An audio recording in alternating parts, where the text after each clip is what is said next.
What positives did you see coming out of spring practice at West Virginia?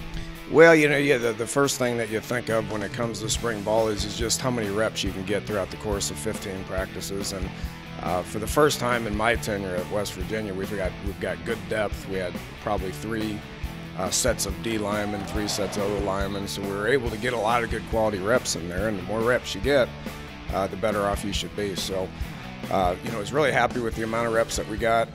And then the second thing probably is just the injuries. We remain relatively healthy.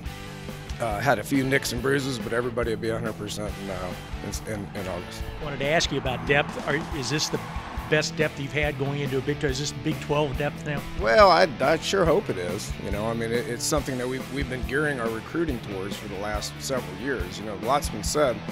Last year we went through the whole season with about 10 seniors. This upcoming year we'll be going through the season with about 10 seniors as well. Half of those guys are junior college kids that we brought in.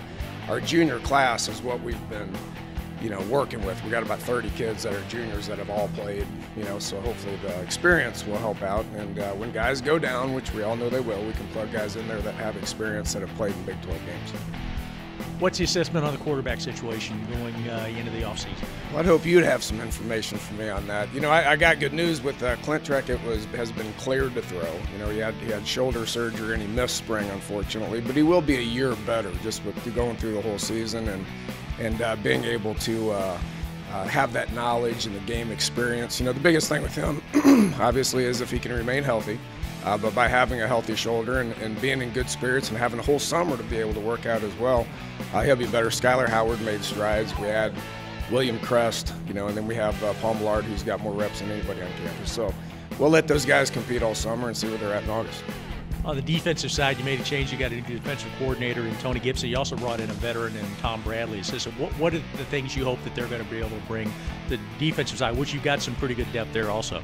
Yeah, we got a lot of guys coming back, and that's the key thing. But Tony brings a system that he's comfortable with. He was with Coach Patterson for a couple of years, so he's going to take a lot of the same stuff that we've been doing for the last couple of years and put his own spin on it. And then with the addition of Tom Bradley, a guy that's been game planning for 35 years as a defensive coordinator, I think that will pay dividends once we get into game time in September.